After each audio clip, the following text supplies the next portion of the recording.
Hi guys, this is Laura by or Maddie. Welcome back to my channel. Today I'm reading chapter 44 of #Murder Trending by Gretchen McNeil. I have 6 chapters left to read before I'm done with the end of the book. Let's get right into it.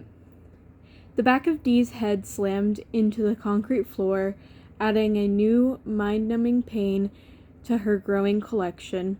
She took a deep breath, eyes closed, and her chest felt heavy, as if someone or something was on top of her.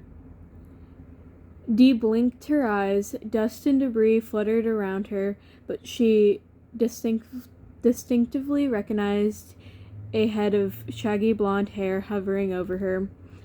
"You all right?" Niles asked. Dee smiled. "Auntie M?" "Unlike Ethan's action films," Niles said, pushing himself back onto his knees. "I actually recognize that reference." He put a hand behind Dee's neck and eased her into a sitting position. "Slowly," he said. "You took quite a spill." "It was a spill, all right." Dee winced as she sat up, her left arm convulsing with pain. Wynonna was tougher than she looked. Niles pursed his lips. "This is my fault. I should have gotten here earlier." "Everything taken care of?" she asked. He nodded, glancing at the camera directly over their heads. "You don't have to worry about Griselda anymore," he said slowly. Dee nodded, understanding him perfectly. Their subterfuge hadn't been easy. The cameras were always on, and Dee had to trust Niles, that Niles had understood what she wanted him to do. "I'm glad you're here," she said, and then instantly felt like an asshole. Now they were both caught in Slayer's maze. She should be apologizing to Niles for putting his life in danger again, instead of being selfishly grateful that she didn't have to face the rest of the Paniacs alone. Niles laughed. "I'm glad I'm here too. Shall we have a look at that arm of yours?" Tenderly, Niles ran his palm up and down the skin of her left forearm, pausing near the wrist. "A fracture, I believe. It's already beginning to swell." He ripped off his jacket and then pulled his long-sleeved shirt over his head. Niles' skin was pale, indicating a mere passing acquaintance with the sun. But his muscles were defined, his body lean. He might not have had Ethan's bulk, but now Dee understood why Niles was stronger than she assumed based on his gaunt frame. He grabbed a piece of wood from the shattered wall, gently placed it under her arm, and then bound it to her with his shirt, tying it off at her shoulder to make a makeshift sling. "It won't stop the pain," Niles said, his eyes full of concern, "but it will immobilize the break somewhat, until we can get you to a doctor. Or until I'm dead." Niles pulled his jacket back on and helped Dee to her feet. "Shall we?" Dee nodded. "Let's see what's next." Oh my god, oh my god, oh my god. I knew he wasn't a traitor. I was so worried. I was like, I rooted for you. What do you mean? But I guess I should have known. These two are, like, connected or something. If they don't end up together, I'm going to cry. Okay, whew. Now I can continue. Sorry. Dee and Niles didn't need to go very far before they stumbled upon the next trial. After they rounded the very first corner, the wall slid closed behind them, locking them in a wide open room. It ran parallel to the narrow corridor that now served as the final resting place of Dee Wynonna.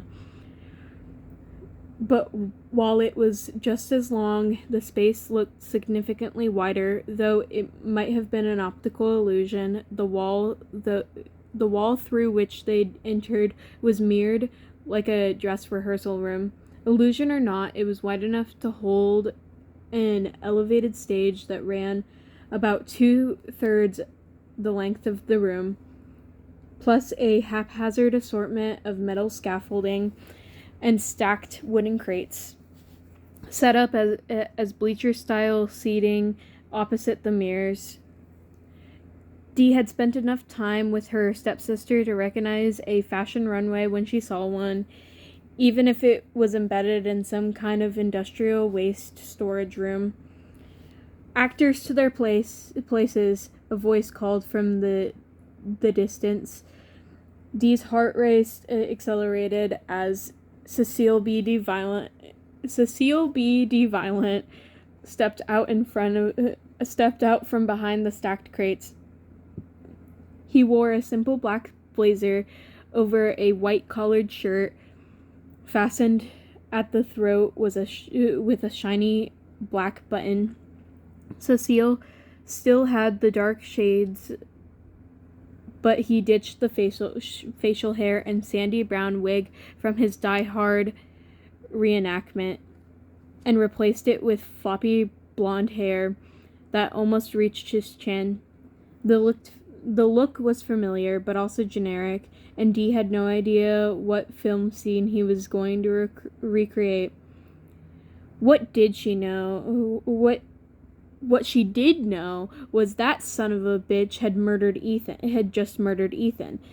And even though it had been the kind of death that Ethan had always wanted, it took all of Dee's self-control not to sprint past the runway, tackle Cecile, and throttle him with her bare hands. It was tempting. She'd have the element of surprise, and Cecile, though 8 inches taller than Dee, wasn't a particularly strong man. She could probably take him. But moments later, Dee was glad she kept her emotions in check. A second figure stepped out from behind Cecile. He wore a futuristic pantsuit of red lame and lycra. I don't know. They're hard to pronounce names. And matching platinum leather platform boots with 5-inch stiletto heels, but the shaved head and signature red and green scarf tied around his nose and mouth like a Wild West bandit gave Gucci Hangman away. Gucci and Cecile, a match made in hell.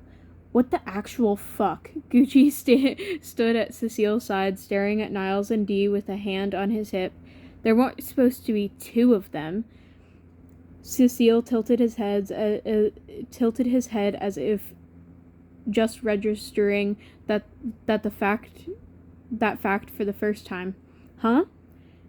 That reward isn't big enough to take them both out. Gucci whipped his head around to face Cecile. Especially since I have to share it with you. There was a reward on the table for finishing Dee off. That was how the postman had ensured that his Paniacs would all be in the maze. Money. Cecile nudged him with his elbow. Perhaps you'd rather forfeit? He said through gritted teeth. And take the punishment? Gucci shuddered, the first sign of emotion Dee had ever seen from a Paniac. Fine, let's finish him off already. So money was the prize, but what was the punishment? Dee could guess. With a new wave of killers en route. I don't know. Losing this battle meant elimination. Just like Dee and Niles, Gucci and Cecile were fighting for their lives. That's what I thought. Cecile cleared his throat. Actors to their places. Gucci turned to the mirror and straightened his red leather outfit. What's happening? Niles whispered in Dee's ear. I don't. Dee made a sweep of the set, taking in all the details of the runway. Suddenly she knew exactly where she was, who Gucci and Cecile were supposed to be. And she burst out laughing. Are you okay? Niles asked. Zoolander, she said. It made perfect sense. Of course. A blockbuster movie about male models in the fashion industry. It was the appropriate melding of Gucci and Cecile. And though Dee had been a baby when it was in theaters, it happened to be one of Monica's favorite movies, so luckily Dee knew the scene pretty well. The walk-off challenge between Zoolander and Hansel. That's another one of your American movies, isn't it? Come on, Dee whispered. You haven't seen Zoolander? Ben Stiller, Owen Wilson, male models? No, he said, but I feel like I'm going to hate it. I feel as if I'm going to hate it. I said, Cecile repeated, turning to Gucci, who was respiking his hair. Actors to their places. With a haughty shake of his head, Gucci pranced by Cecile and stepped up onto the stage. This will be a straight walk-off, Cecile began with a hint of a British accent as he tried somewhat unsuccessfully to mimic David Bowie's voice. Old school rules. First model walks, second model duplicates, then elaborates.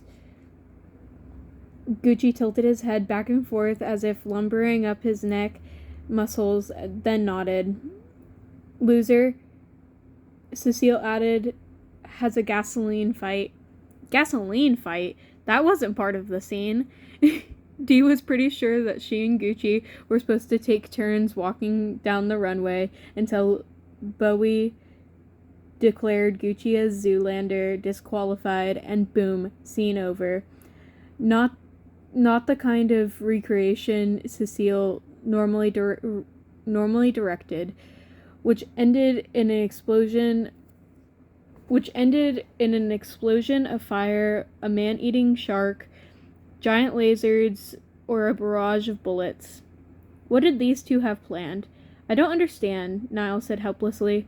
Dee pulled him aside. You're going to have to do this one. She glanced down at her bound arm and twisted ankle. I can't. Right, Niles said. Niles nodded.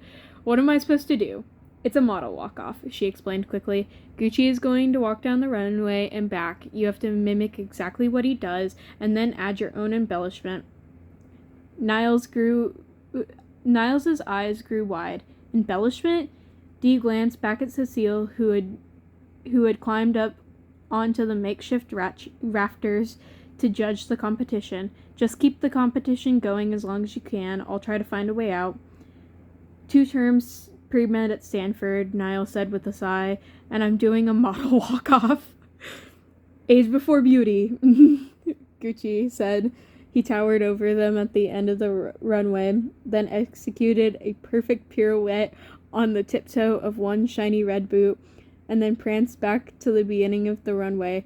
Cecile crossed one lean leg over the other and reclined against the metal scaffolds atop a stack of wooden crates, like a king taking his throne.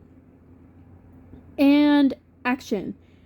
As soon as the words left Cecile's lips, music erupted from the speakers mounted on all 4 walls. Michael Jackson's Beat It, just like in the film. At least Cecile had the details right this time. From the far end of the runway, Gucci planted his hands against the metal wall and bent forward at the waist, jutting out his sculpted rump as he wiggled it from side to side. You'll be great, Dee said, guiding Niles towards the raised runway, and then before she could even process what she was doing, she kissed him lightly on the lips. Good luck.